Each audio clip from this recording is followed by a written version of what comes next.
2020, the world is in a dark place. The fighting game community is in shambles. Tournaments can't be held because of COVID, and God knows we can't compete with Wi-Fi warriors on the streets. But in that darkness came light. Sorry, I don't want to get DMC'd. Da da da da da da da. A guy named Fizzy develops a way to play Melee online with almost no lag. It's honestly amazing. The fact that you can play this 2-decade-old game, which never had online functionality, and now you can play it from East Coast to West Coast with no lag, I mean, that's insane. On top of that, the online works better than like most AAA games that exist today. Yeah, looking at you, Nintendo. With the new capability, the Melee scene evolves again. I mean, even in the face of COVID, you're still able to play with your friends, and on top of that, because the online is good, tournaments are a possibility again. Well, it was a possibility until Nintendo and their tiny little pee-pee got involved. These last few weeks have been an utter mess for Nintendo's PR. It started 3 weeks ago when a big Smash tournament called The Big House got cease and desisted by Nintendo over the use of Slippy. The thing is that the use of Slippy is probably okay in the legal standpoint. I mean, it's an emulator, so technically speaking, as long as you own the game, it is legal to make a ROM of it. And then 2 is that Slippy itself doesn't use any of Nintendo's codes, so therefore it should get around copyright.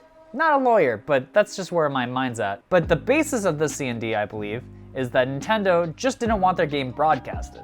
Most video game companies in 2020 don't really care if you stream their game because it honestly just helps them. I mean, you just look at 2020 and all the games that have become massively popular thanks to streaming. I mean, there's Among Us, there's Phasmophobia, like Fall Guys. I mean, all these games just blew up insanely thanks to people streaming and making video content of it. I mean, even Donkey gave up making good videos to make Among Us videos. Love this new Among Us. I love this new version. This is way better than the original one. Well, kind of make Among Us videos. But Nintendo, they don't care. Even though this is a game that hasn't been sold in over a decade, on a console that hasn't been sold in almost a decade, and it's currently impossible to play in person thanks to COVID, yet Nintendo doesn't give a shit. By the way, this isn't even the first time they've done this. Back in 2013 at EVO, when Melee earned its spot through a charity donation of almost $100,000, Nintendo was like, you know what? F Melee, f charity, f you.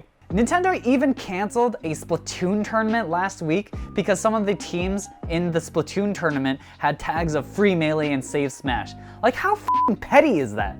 Even crazier is that in a statement made by Nintendo, they said how they've, partnered with numerous Smash tournaments in the past, like they've been, good friends with the Melee community this whole time, except that's not true, not even close to being true. Nintendo has shit on the competitive scene for years, and that doesn't go for just Melee, by the way. A recent anonymous twitlonger was released talking about tournament organizers' relationship with Nintendo and trying to get tournaments made or circuits or what have you. Organizers would gather money to create their own tournaments with their own prize pools and are just asking for Nintendo to support them, and yet Nintendo doesn't even lift a finger. In fact, most of the times, they just ghost them. I mean, people aren't asking for Nintendo to drop like Fortnite money into the tournament scene, like no one's milling millions of dollars.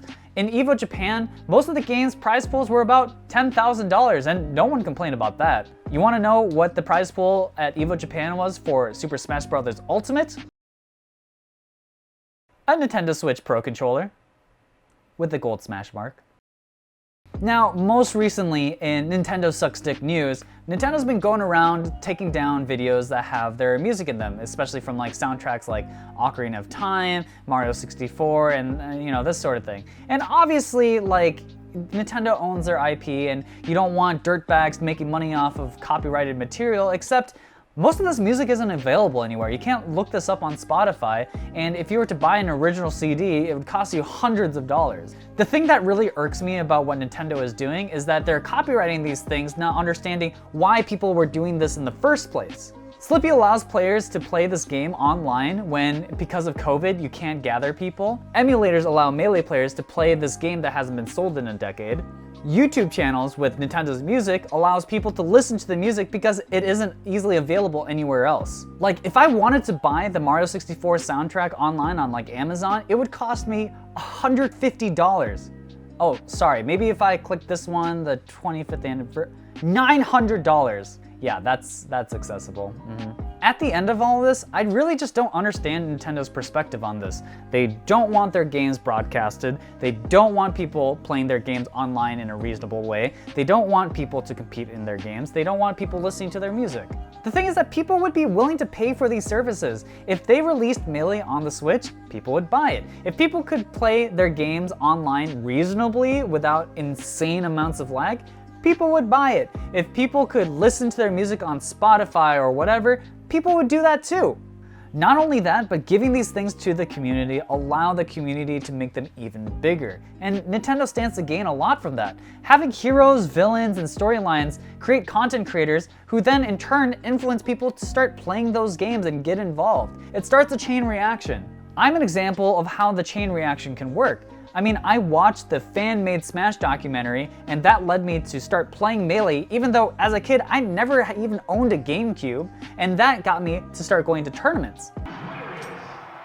Yeah, Xell had a lot of just technical errors throughout that game. Yeah. Could have been a big different story if he had actually gotten some appropriate follow-ups. I live where I live today now because I watched that Smash documentary. I mean, that's why I live with Tafo today. The thing is that maybe Nintendo doesn't actually need the community to thrive. I mean, Nintendo has some of the most iconic gaming IP, and honestly, they're huge, and people will buy their games regardless if the tournament scene exists or not. However, that said, even if it's super unlikely, I hope that Nintendo starts supporting the community. I mean, the community has given so many people so much, and again, they stand to benefit from it. So to me, it just doesn't even make any sense for them. So anyways, that's it for me today, guys, and remember, Nintendo.